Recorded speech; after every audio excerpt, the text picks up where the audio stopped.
Assalamualaikum warahmatullahi wabarakatuh. Salam sejahtera bagi kita semua. Sebelumnya saya ingin mengucapkan terima kasih kepada Ibu Mima Nikmah selaku dosen pembimbing mata kuliah Ilmu Kealaman Dasar. Materi kita kali ini akan membahas tentang asal-usul kehidupan manusia dari berbagai sudut pandang, proses pembelahan sel, dan teori evolusi menurut beberapa ilmuwan. Kalian pasti berpikirkan, dari mana sih bisa terbentuknya kita? Apa awal dari semua ini? Dari mana sebenarnya asal-usul kehidupan itu? Apakah kita berasal dari biji-bijian? Atau mungkin dari eksperimen makhluk luar angkasa? Cukup menarik, bukan? Mari kita bahas bersama kelompok 7. Sebelumnya, izinkan kami memperkenalkan diri. Halo, saya Nabila Nifa Putri dengan NPM 2022-1450-2142. Di sini saya akan menjelaskan tentang materi kedua dan materi keempat, yaitu tentang proses pembelahan meiosis dan ameiosis, dan juga berupa contoh dari asal-usul kehidupan manusia, proses pembelahan meiosis dan ameiosis, dan juga teori evolusi.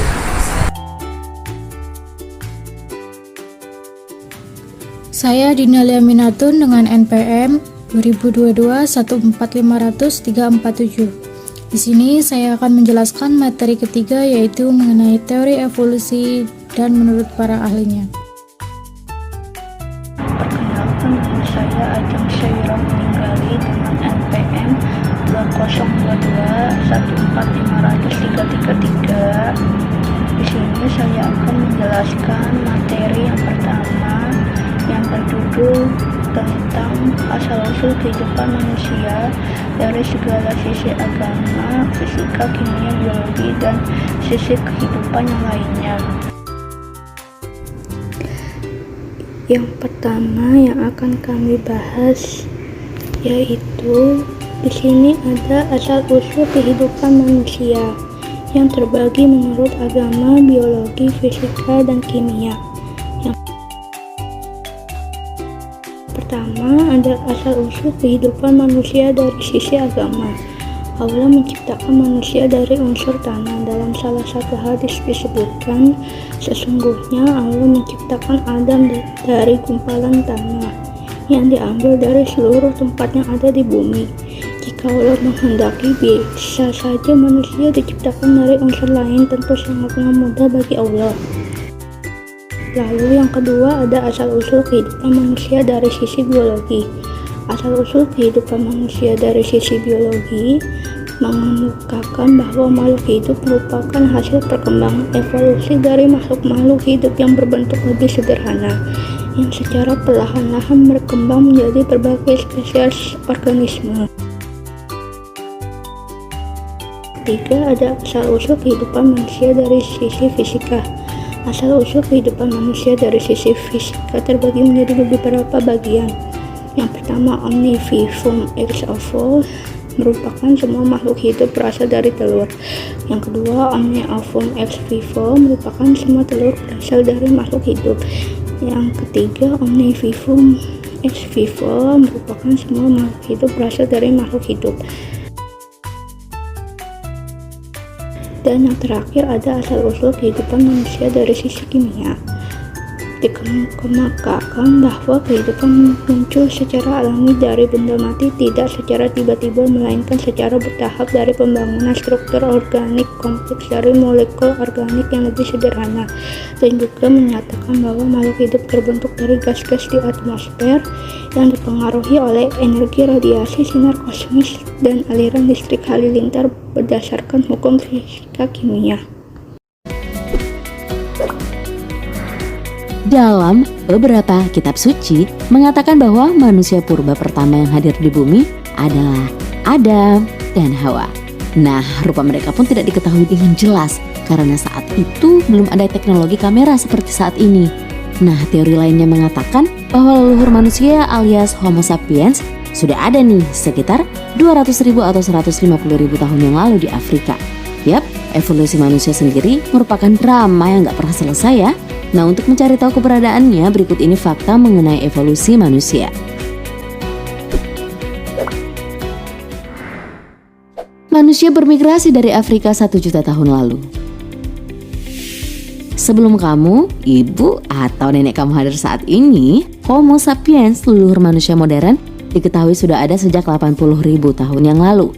Akan tetapi jauh sebelum Homo sapiens di Afrika lahir, spesies manusia yang lebih tua yaitu Homo erectus telah lebih dulu eksis. Sejarah perkembangan manusia telah memakan waktu panjang sekali. Homo erectus hidup bermigrasi berkeliling Eropa dan Asia sejak 1 miliar tahun yang lalu. Nah, ketika Homo sapiens meninggalkan Afrika, mereka kemudian bertemu dengan spesies manusia lainnya, yakni Homo erectus dan Homo neanderthal yang telah membangun wilayah, membuat keturunan, berevolusi, dan singkat cerita, lahirlah generasi kita. Kamu bagian dari Neanderthal. Neanderthal merupakan anggota genus Homo atau spesies leluhur manusia yang telah punah. Spesies ini berasal dari zaman Pleistocene. Fosil Neanderthal ditemukan di daratan Eropa dan Asia termasuk Indonesia. Dinamakan Neanderthal karena sesuai dengan lokasi pertama spesies ini ditemukan di lembah Neander, Jerman. Dilansir dari BBC Indonesia, DNA Neanderthal masih tersimpan dalam manusia modern. Hal ini karena spesies kita Homo sapiens kawin dengan Neanderthal sekitar 100.000 tahun yang lalu. Terlebih lagi, kadar gen Neanderthal pada orang Eropa dan Asia saat ini bisa 1 hingga 4%. Nah, Neanderthal memiliki tengkorak yang mengalami evolusi dan membentuk tengkorak kita saat ini. Materi selanjutnya ada proses pembelahan mitosis dan amitosis. Pembelahan mitosis ialah peristiwa pembelahan sel yang membuat 2 sel anak dengan jumlah kromosom sama seperti sel induknya. Sedangkan pembelahan amitosis ialah reproduksi sel yang secara fungsional melakukan pembelahan diri tanpa perlu melalui mekanisme pembelahan sel. Dalam proses pembelahan mitosis terdapat 4 tahapan atau fase. Namun sebelum memasuki 4 tahapan tersebut ada yang dinamakan interfase. Dan 4 tahapan ini berupa profase, metafase, anafase, dan telofase. Sedangkan amitosis dalam proses pembelahannya memiliki ciri khusus, yaitu pembelahan sel secara langsung atau spontan tanpa melalui tahap-tahap pembelahan. Untuk menyimak dan memahami proses pembelahan antara mitosis dan amitosis, mari kita simak video berikut. Mitosis adalah peristiwa pembelahan sel yang menghasilkan 2 sel anak dengan jumlah kromosom yang sama seperti sel induknya. Proses pembelahan mitosis terjadi di semua sel-sel tubuh atau istilahnya adalah sel somatis, kecuali sel-sel kelamin atau gamet. Pembelahan mitosis berfungsi untuk pertumbuhan sel, mengganti sel-sel tubuh yang rusak atau regenerasi, dan mempertahankan jumlah kromosom. Nah, sahabat gen, terdapat 4 fase atau tahap dalam pembelahan mitosis, diantaranya yaitu profase, metafase, anafase, dan telofase. Tapi sebelum keempat fase ini dimulai, ada yang namanya fase pendahuluan atau interfase. Interfase ini juga sering disebut dengan persiapan pembelahan. Nah, supaya kamu semakin paham, langsung aja yuk kita masuk pada pembahasan dari setiap fasenya. Pada tahap interfase, terjadi proses persiapan dan penimbunan energi oleh sel untuk melakukan proses pembelahan. Nah, selama interfase ini, inti sel atau nukleus dan anak inti sel atau nukleolus tampak terlihat jelas. Namun, kromosom pada sel ini tidak terlihat karena masih dalam bentuk kromatin, yaitu benang-benang halus yang tersusun atas molekul DNA, RNA, dan protein. Nah, di bagian luar inti sel terdapat yang namanya sentrosom yang mengandung sepasang sentriol yang berbentuk seperti badan silindris kecil. Nah, tahap interfase terbagi menjadi 3, yaitu fase gap pertama, fase S atau sintesis, dan fase G2 atau gap 2. Nah, fase G1 disebut juga dengan fase pertumbuhan dan perkembangan sel. Hal ini ditandai dengan berkembangnya sitoplasma atau cairan sel, organel sel, serta sintesis bahan-bahan yang akan digunakan untuk fase selanjutnya yaitu fase S. Pada fase S, terjadi replikasi atau duplikasi DNA sebagai materi genetik yang akan diturunkan kepada sel anak, sehingga nantinya akan dihasilkan dua salinan DNA. Nah, fase terakhir yaitu fase gap kedua, replikasi DNA telah selesai. Nah, terjadi peningkatan sintesis protein sebagai tahap akhir persiapan sel untuk melakukan pembelahan atau disebut sebagai tahap inti dari mitosis. Kita masuk pada tahap yang pertama, sahabat gen, yaitu profase. Ya, nah, pada profase ini, yaitu awalnya sentrosom mengalami replikasi sehingga menghasilkan dua sentrosom. Yang kemudian setiap sentrosom akan bergerak ke kutub inti sel yang letaknya berlawanan. Di saat yang bersamaan, mikrotubulus mulai terlihat di antara dua sentrosom.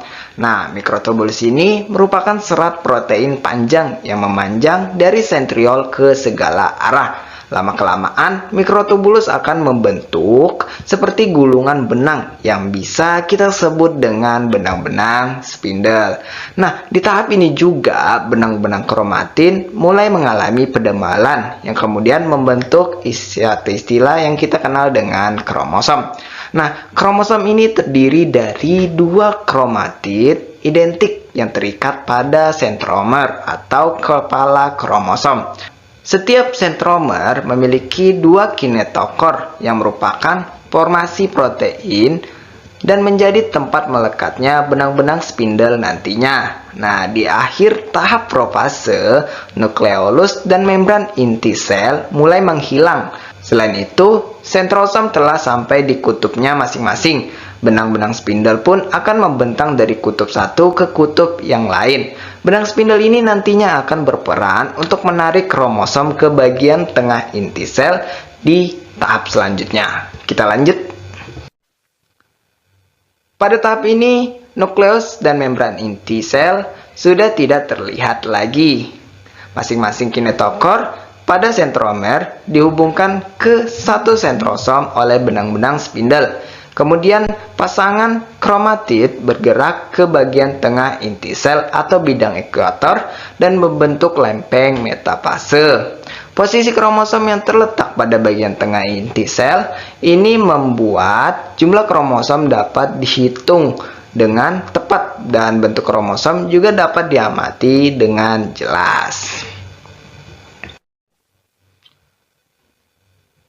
Tahap anafase ditandai dengan pemisahan kromatid dari bagian sentromer yang kemudian membentuk kromosom baru. Nah, masing-masing kromosom ditarik oleh benang-benang spindle menuju kutub yang berlawanan. Jumlah kromosom yang menuju ke kutub yang satu akan sama dengan jumlah kromosom yang menuju ke kutub lainnya. Nah, pada tahap akhir anafase, kromosom hampir sampai ke kutubnya masing-masing. Selain itu, sitokinesis juga mulai terjadi. Nah, apa itu sitokinesis? Sitokinesis merupakan fase pembelahan atau pemisahan sitoplasma, organel, dan membran seluler. Nah, pembelahan ini dimulai dari pinggir sel atau membran sel menuju ke bagian tengah sel. Nah, sehingga nantinya akan menghasilkan dua sel yang disebut sel anak. Kita lanjut pada tahap berikutnya. Oke sahabat gen, selanjutnya kita sudah masuk pada tahap akhir atau utama dari pembelahan sel secara mitosis, yaitu tahap telopase. Pada tahap ini, kromosom telah sampai di kutubnya masing-masing. Benang-benang spindle mulai menghilang dan membran inti juga mulai terbentuk di antara dua kelompok kromosom yang terpisah. Nah, kromosom semakin lama akan menipis dan berubah menjadi benang-benang kromatin kembali, seperti yang kita lihat pada tahap awal pada pembelahan mitosis. Setelah tahap dari telopase, yaitu merupakan 4 tahap utama, maka terdapat yang namanya tahap sitokinesis. Sitokinesis ini merupakan bagian dari proses pembelahan sel, di mana sitoplasma dari satu eukariotik sel membelah menjadi 2 sel anak. Nah, pembagian sitoplasma ini dimulai selama atau setelah tahap akhir dari pembelahan inti dalam mitosis, yaitu pada saat anafase tadi, yaitu anafase akhir, hingga tahap telofase dan sampailah pada tahap menghasilkan 2 sel anak seperti yang kita lihat pada gambar. Amitosis. A itu tidak, dan mitosis artinya pembelahan. Jadi, pembelahan amitosis merupakan pembelahan langsung tanpa melalui tahapan pembelahan sel. Nah, kalian juga harus tahu bahwa pembelahan amitosis digolongkan sebagai reproduksi aseksual. Mengapa? Karena pada pembelahan ini, setiap sel membelah menjadi 2 atau disebut juga pembelahan biner. Pembelahan secara mitosis dilakukan oleh organisme uniseluler atau bersel satu seperti protozoa, bakteri, dan alga biru, tentunya dengan tujuan untuk bereproduksi. Coba kalian perhatikan gambar pembelahan sel pada bakteri berikut ini. Bagian luar ini adalah dinding sel, yang sebelah dalamnya adalah membran sel, dan yang ini adalah kromosom prokariotik. Proses pembelahan biner pada sel bakteri diawali dengan sintesa bahan-bahan yang diperlukan untuk membuat sel baru. Pada awal pembelahan sel, kromosom yang terdapat bebas di dalam sel akan menempel pada dinding sel. Kemudian bersama-sama dengan pembesaran ukuran sel, berlangsung sintesis sel atau replikasi DNA atau duplikasi kromosom. Setelah DNA baru selesai dibentuk dan sel telah mencapai pembesaran maksimum, artinya DNA mulai terpisah, dinding sel dan membran sel mulai melekuk ke dalam, dan di sini terjadi sitokinesis hingga mulai terlihat pemisahan sel baru. Sehingga akan terjadi pembelahan sel menjadi 2 bagian yang memiliki bahan genetik yang sama. Sampai sini dapat dipahami ya? Sekarang silakan kalian simak video pembelahan biner atau amitosis yang terjadi pada paramecium berikut ini. Oke, kita lihat bagaimana paramecium melakukan pembelahan biner. Nah, dia membelah menjadi 2 sel, sehingga disebut dengan pembelahan biner.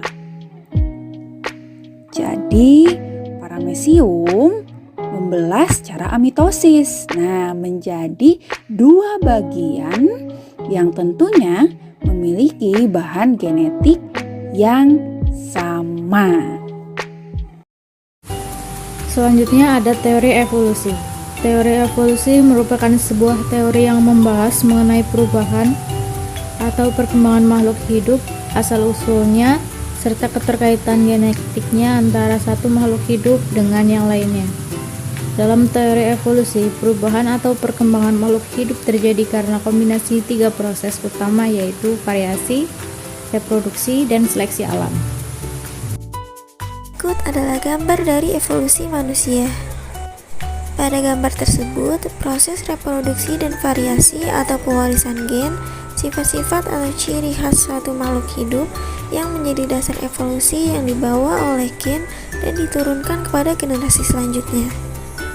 Pada proses seleksi alam, sifat yang merugikan bagi makhluk hidup akan semakin berkurang, sementara sifat yang menguntungkan akan memiliki peluang besar untuk bertahan dan bereproduksi. Teori revolusi juga terbagi menurut para ahli. Yang pertama ada teori Darwin. Menurut Darwin, alam akan mengadakan seleksi terhadap makhluk yang ada di dalamnya. Hanya makhluk hidup yang mampu beradaptasi dengan lingkungan yang dapat bertahan hidup. Dengan kata lain, dapat disimpulkan bahwa evolusi terjadi karena adanya seleksi alam. Yang kedua, ada teori Lamarck. Menurut Lamarck, pengaruh lingkungan dapat merubah bagian tubuh makhluk hidup, baik ciri, sifat, dan karakternya. Lamarck meyakini bahwa semua makhluk hidup mengalami perubahan alam tanpa kecuali, maka harus dapat beradaptasi dengan perubahan itu. Ini yang menunjukkan bahwa Lamarck tidak sependapat dengan Darwin mengenai teori seleksi alam. Ketiga, ada teori Weismann. Menurut Weismann, evolusi ialah menyangkut pewarisan sifat, gen-gen, sel-sel kelamin, dan juga berkaitan dengan seleksi alam terhadap faktor-faktor genetik. Weismann menyimpulkan bahwa perubahan sel tubuh karena pengaruh lingkungan tidak akan diwariskan ke generasi berikutnya. Dan yang terakhir, ada teori De Vries. De Vries merupakan seorang ahli dari Belanda yang mengemukakan bahwa evolusi hanya dapat terjadi karena adanya perubahan yang tiba-tiba yang disebut mutasi. Mutasi adalah perubahan sifat pada keturunannya. Pembahasan selanjutnya ada berupa contoh. Di sini kami akan menjelaskan contoh dari asal-usul kehidupan manusia, contoh proses pembelahan mitosis dan amitosis, dan contoh dari teori evolusi. Yang pertama ada contoh dari asal-usul kehidupan manusia. Sebagai contohnya bisa dilihat pada diri kita sendiri sebagai makhluk hidup yang punya kehidupan. Berdasarkan teori asal-usul kehidupan manusia terbagi menjadi dua, yaitu abiogenesis dan biogenesis. Teori abiogenesis, teori ini melihat kehidupan atau makhluk hidup di bumi berasal dari makhluk yang tidak hidup alias benda mati. Contohnya seekor tikus yang tiba-tiba bisa muncul dari tumpukan jerami atau belatung yang muncul dari potongan daging. Sedangkan teori biogenesis, yaitu teori yang menyatakan kehidupan atau makhluk hidup di bumi juga berasal dari makhluk hidup. Seorang dokter atau yang biasa dikenal sebagai ilmuwan, yaitu Francisco Redi, beliau melakukan percobaan untuk membuktikan teori ini dengan tujuan apakah makhluk hidup bisa benar-benar muncul dari sesuatu yang tidak hidup. Dari percobaan ini, Francisco Redi membuktikan bahwa organisme hidup berasal dari organisme serupa. Hal ini dikarenakan lalat yang awalnya berasal dari sebuah larva, yaitu belatung, dan makhluk hidup tidak dapat muncul secara tiba-tiba dibuktikan pada toples B yang tidak ada makhluk hidup apapun di dalamnya. Selanjutnya ada contoh dari proses pembelahan mitosis dan amitosis. Hasil dari pembelahan mitosis berupa dua anakan yang sifatnya persis dengan induknya. Mitosis terjadi di sel somatik, sel tubuh baik tumbuhan, hewan maupun manusia. Contohnya terjadi pada sel akar, sel batang, sel daun, sel kulit, sel hati, sel epitel, dan juga sel somatik lainnya. Sedangkan pembelahan amitosis, umumnya jenis pembelahan sel ini banyak ditemukan dalam sel-sel yang sifatnya prokariotik, seperti bakteri dan ganggang biru. Contohnya dalam organisme uniseluler, ada pembelahan terjadi secara amitosis seperti bakteri dan protozoa. Contoh selanjutnya ada teori evolusi. Contoh evolusi salah satunya peralihan cara manusia dalam memenuhi kebutuhan pangannya, mulai dari berburu, melakukan barter, hingga melakukan kegiatan ekonomi. Berdasarkan penjelasan tersebut, dapat disimpulkan bahwa asal-usul kehidupan manusia bermula pada teori yang paling awal, yaitu teori abiogenesis. Teori tersebut berpendapat bahwa makhluk hidup bisa muncul dari benda mati. Dalam perjalanan asal-usul kehidupan, tentunya sebagai makhluk hidup kita melewati evolusi yang dimana hal tersebut mempengaruhi genetik, DNA, serta tubuh dan perilaku organisme yang berkembang selama hidup. Dalam pertumbuhan tersebut, sel mitosis dan amitosis pada diri kita berperan sangat penting untuk pertumbuhan. Tujuan amitosis pada tubuh adalah untuk memperbanyak sel, dan mitosis adalah cara untuk mereproduksi sel tersebut. Kedua sel ini saling memberi peran penting satu sama lain yang bertujuan menghindari kepunahan jenisnya demi evolusi yang akan datang. Nah, sampai juga ya di penghujung presentasi. Berikut tadi penjelasan kami mengenai asal-usul kehidupan manusia, proses pembelahan mitosis dan amitosis, dan juga teori evolusi.